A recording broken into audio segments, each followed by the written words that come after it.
Bismillah, Assalamualaikum warahmatullahi wabarakatuh. Bagaimana kabarnya anak-anakku sekalian?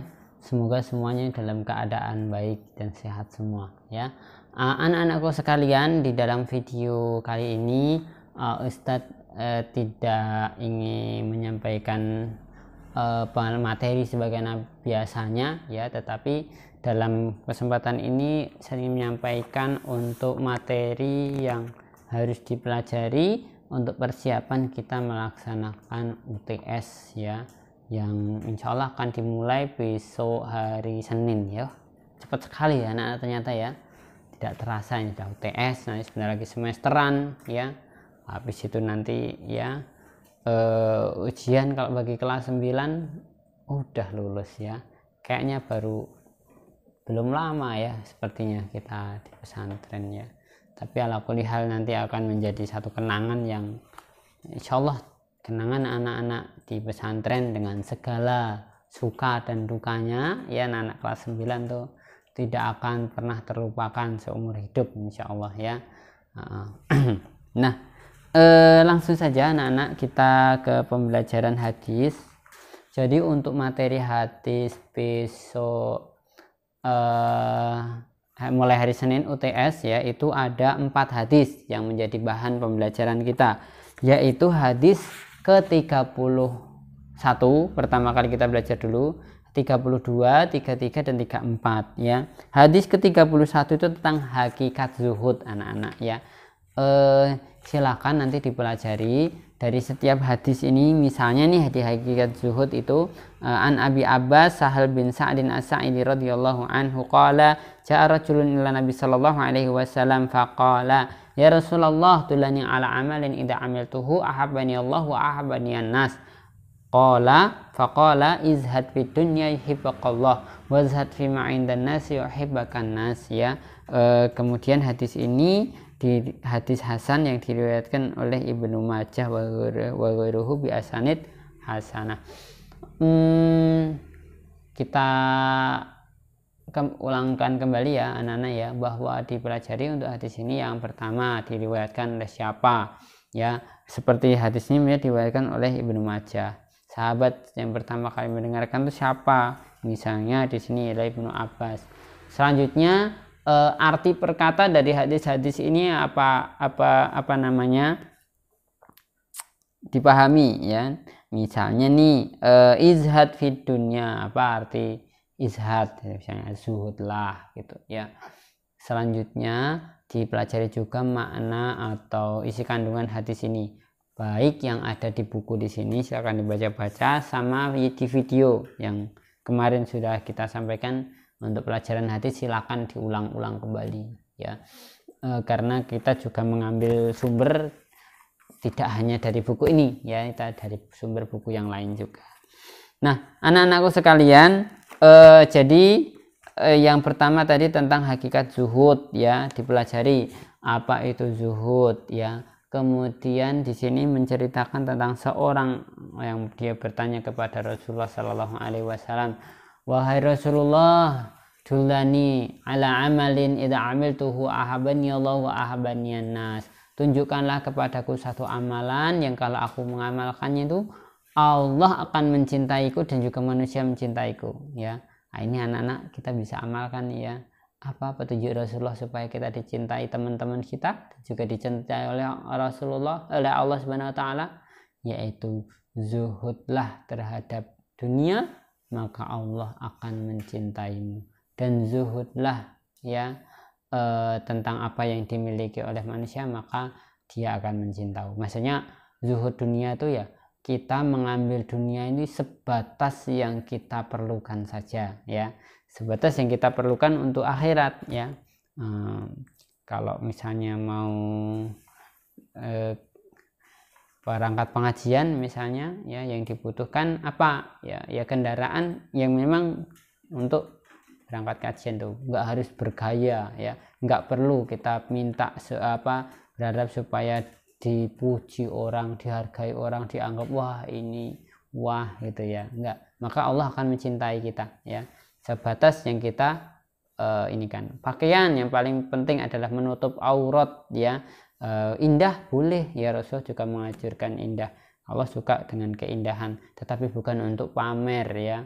Sepatu harus yang bermerek, pakaian harus bermerek, bukan yang seperti itu. Tapi kalau kita zuhud nih, Allah akan mencintai kita. Ya udah, pakaian yang penting menutup aurat, tidak harus bermerek ya. Sepatu juga nggak harus bermerek, yang penting bisa untuk sekolah ya, gitu. Jadi kita tidak diperbudak oleh gaya ya. Kemudian yang kedua adalah zuhudlah tentang apa yang dimiliki manusia, maka kamu akan dicintai oleh manusia. Kita tidak, bahasa Jawa ini tidak melekan ya, tidak pengen kepinginan dengan apa yang dimiliki oleh orang lain ya, maka orang lain itu akan mencintai kita ya. Kalau perlu kita punya, kita berikan ya, apa yang bisa kita berikan, maka orang akan mencintai kita. Oke, hadis yang pertama tentang hakikat zuhud. Yang kedua atau hadis yang ke-32, anak-anak bisa dibuka halaman yang ke 457, yaitu larangan menimpakan bahaya, yaitu la doror wala diror. Tidak boleh kita itu membahayakan ya kepada orang lain, tidak ada bahaya dan tidak pula tindakan yang membahayakan. Maksudnya kita tidak boleh berbuat yang bahaya itu tidak disengaja. Kalau membahayakan atau diror itu dalam kitab ini ya, menurut Syekh Muhammad bin Shalih Al Utsaimin ya, atau Syekh Ibnu Utsaimin menyampaikan, maksudnya diror itu adalah yang disengaja ya. Jadi bedanya la doror wala diror, tidak boleh ada tindakan yang bahaya dan juga bahaya yang tidak sengaja maupun membahayakan yang disengaja. Kalau ini menjadi kaidah ya dalam Islam, bahwa setiap ada tindakan yang hendak membahayakan orang lain, maka itu harus dicegah ya. Dalilnya untuk mencegah ya ini syariat ini ya. Misalnya orang yang meninggal dunia ya, dia mewasiatkan kepada ya, menulis wasiat ya, pokoknya karena mungkin dia merasa sakit hati kepada anak-anaknya ya, orang ini mewasiatkan sebelum meninggal, saya tidak akan memberikan warisan kepada anak-anak saya, semua harta saya wakafkan misalnya ya. Padahal anak-anaknya merasa kesusahan ya, anak-anaknya tidak memiliki tempat tinggal dan sebagainya. Ini seolah-olah baik ya, tetapi kalau kita menilik kepada hadis la doror wala diror ini, tidak boleh ya. Wasiat itu bisa batal karena menyalahi syariat ini ya, gitu. Jadi karena untuk wasiat itu tidak boleh dari sepertiga hartanya ya, tapi ini diinfakkan semuanya dia gitu ya. Wasiat itu boleh diinfakkan tapi tidak boleh lebih dari sepertiga. Kalau satu punya peninggalan misalnya ya 100 juta ya, tidak boleh lebih dari sepertiganya ya, atau 30 juta ya maksimal untuk diinfakkan ya, gitu. Ini adalah hadis tentang la doror wala diror. Kemudian hadis yang ketiga adalah, atau hadis ke-33, hadis tentang dasar-dasar hukum dalam Islam ya, yaitu hadis tentang ilmu kehakiman ya. Lau yu'tanna sabida'wahum lada'a rijalun amwala qaumin wa dima'uhum walakinnal bayyinatu 'alal mudda'i wal yaminu 'ala man ankara. Jadi hadis ini menjelaskan tentang seseorang yang dia mengklaim atau menuduh orang lain itu harus dengan bukti, harus ada bukti ya. Kalau dia tidak membawakan bukti, maka hakim berdasarkan syariat bisa membatalkan atau menolak tuduhannya ini. Atau dia mengaku harta orang lain, misalnya diakui itu punya dia tapi nggak punya bukti ya, nggak bisa ya, berdasarkan syariat nggak bisa. Kemudian wal yaminu alaman ankaro, kalau orang yang dituduh itu maka dia kalau tidak merasa melakukan atau mengingkari, maka dengan apa? Dengan sumpah ya. Nah, nanti di dalam hakim ya, di pengadilan dikuatkan tuh, ini lebih kuat sumpahnya atau lebih kuat buktinya gitu ya. Nah, ini untuk penjelasan singkat. Untuk yang lebih jelasnya tentu di sini nggak bisa kita panjangkan sebagaimana biasanya, bisa dilihat di videonya ya, diulang-ulang tentang contoh-contohnya. Ada tentang Nabi Yusuf ya, itu juga termasuk contoh ini ya, ketika diajak untuk berbuat apa ya tidak baik oleh istri raja ya.